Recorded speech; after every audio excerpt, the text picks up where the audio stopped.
This is 5 times Toyota tried to kill the Supra. It failed.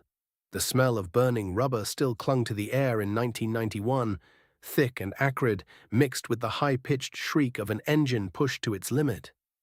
Inside Toyota's Higashi-Fuji Proving Ground, Chief Engineer Isao Tsuzuki watched, a lone figure burdened by immense pressure, as his A80 Supra test mule screamed past. Its raw power was a defiant roar against the corporate conservatism he constantly battled. This radical design was a fight from day one, a relentless struggle against budget cuts, internal politics, and skeptical management. It was just one of 5 times Toyota tried to kill the Supra project outright, viewing it as an expensive folly with no guaranteed market. Yet each attempt to bury it, born of fear and risk aversion, was met with the Supra's story begins in 1978, in Toyota City, Japan, where it was born not as a standalone marvel, but as an upscale variant of the popular reliable Celica. The Celica XX, as it was known in Japan, was Toyota's attempt to graft a longer hood and a smooth straight-six engine onto a proven chassis, aiming for a grand tourer with a touch of luxury.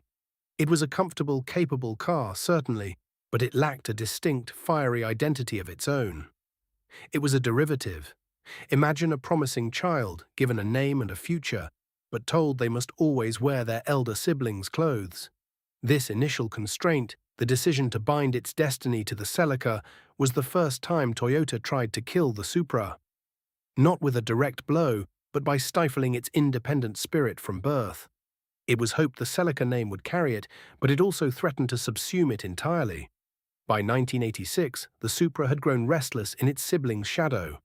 The second generation had matured, and the time for independence had come. This year marked a crucial turning point. The A70 generation was launched, and for the first time, Supra stood alone, free from the Celica name. It gained a wider body, a dedicated platform, and engines like the mighty 7M GTE, giving it the power and presence of a true sports car. Young engineers like Isao Tsuzuki, who would later become a driving force behind its legend, saw the Supra not just as a car, but as a statement of performance.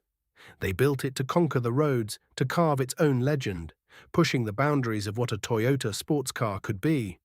This was the moment the Supra truly began to breathe on its own, shedding the skin of its origins and stepping onto the world stage with newfound confidence. But as the early 1990s dawned, a storm gathered on the horizon. Isao Tsuzuki, now chief engineer, envisioned the A80 Supra as a radical departure. Lighter, more powerful, a pure performance machine. He pushed for advanced technologies and an uncompromising design. Yet within Toyota's conservative corporate culture, skepticism mounted. Senior executives, gazing at dwindling sports car sales and the rising cost of development, questioned the necessity of such an expensive niche project. Is there truly a market for this? They asked, their concerns echoing through the design halls.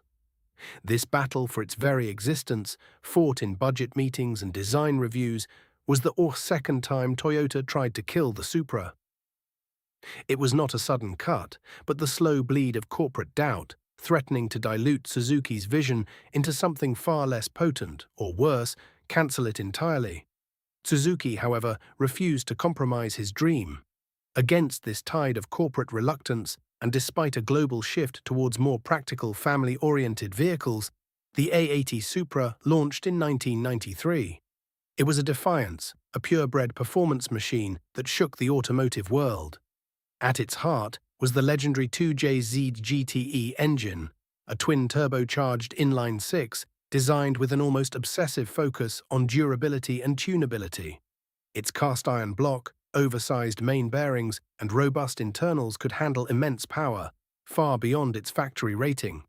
Imagine the precision, tolerances measured in microns, materials engineered to withstand extreme heat and pressure, all contributing to an engine that became a blank canvas for horsepower heroes. The world quickly took notice. The A80's aggressive lines and formidable performance exploded into pop culture, becoming a star in video games like Gran Turismo, and later a cinematic icon in The Fast and the Furious. The Supra had not just survived, it had soared, capturing the hearts of a generation. Yet even as its legend grew on screens, The real-world market for dedicated sports cars was shrinking, devoured by the surging popularity of SUVs and more practical sedans. Toyota, a company built on efficiency and mass appeal, faced a harsh reality. Sales figures for the A80, though revered by enthusiasts, simply didn't justify its cost in a changing landscape. In 1998, with a heavy heart, Toyota made a difficult decision. The third time Toyota tried to kill the Supra cars arrived as they withdrew the A80 from the crucial United States market, its largest export territory. It was a retreat, a concession to market forces.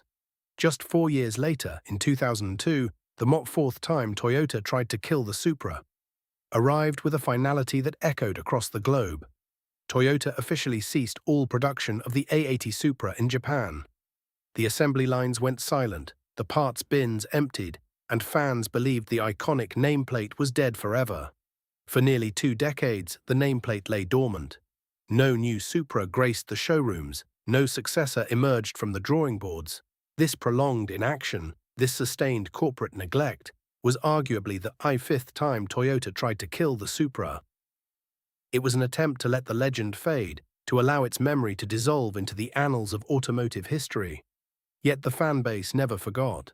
Forums buzzed, classic A80s were cherished and modified, their values skyrocketing. Then a new voice emerged within Toyota. Akio Toyoda, the grandson of the company's founder and a passionate racing driver himself. He understood the emotional currency of performance cars. He championed the FT1 concept, a tantalizing glimpse of a future Supra, and pushed for a controversial partnership with BMW. Critics scoffed at the collaboration, deriding the idea of a German Supra, but Toyota pressed on, betting everything on a bold shared future.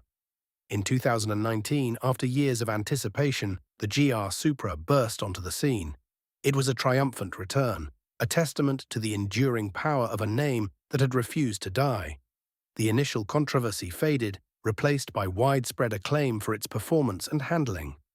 The Supra, once a constrained variant, then a besieged independent, then a cultural icon declared dead, had returned. Today it stands as a halo car for the brand, a symbol of Toyota's renewed passion for driving.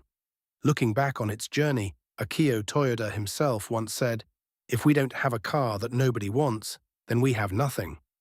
From a small project tied to the Celica to a global legend reborn, the Supra had defied every attempt to kill it, proving that some spirits simply refuse to be extinguished.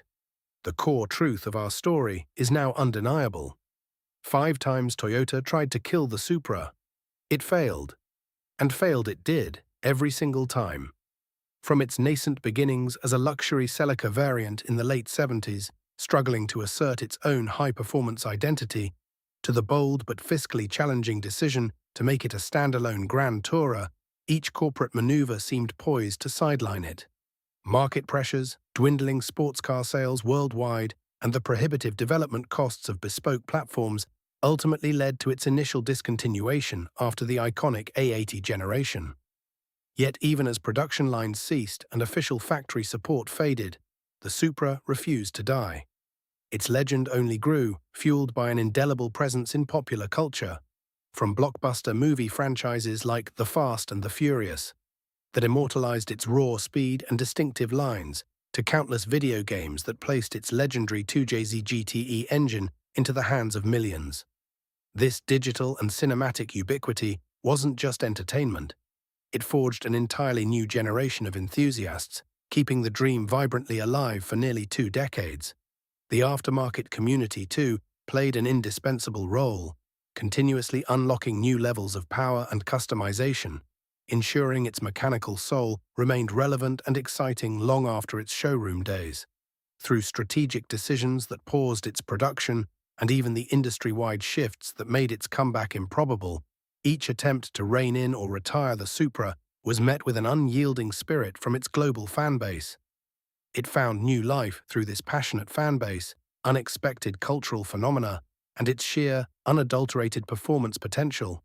It transcended being just a car. It became a symbol of what happens when engineering prowess meets enthusiast obsession, defying the very company that made it.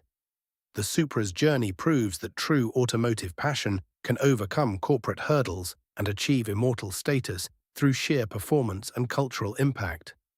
What was lost were merely the predictable, safe paths Toyota might have charted for it, replaced by a legacy far richer and more compelling. Its continued existence, even in its modern form, is a testament to the undeniable power of a dedicated community and a design and engineering excellence that simply refuses to fade into obscurity. If this deep dive into the Supra's incredible resilience resonated with you, show your support by hitting that like button. We'd love to hear your favorite Supra memory or what you think about its enduring legacy in the comments below, so ask away.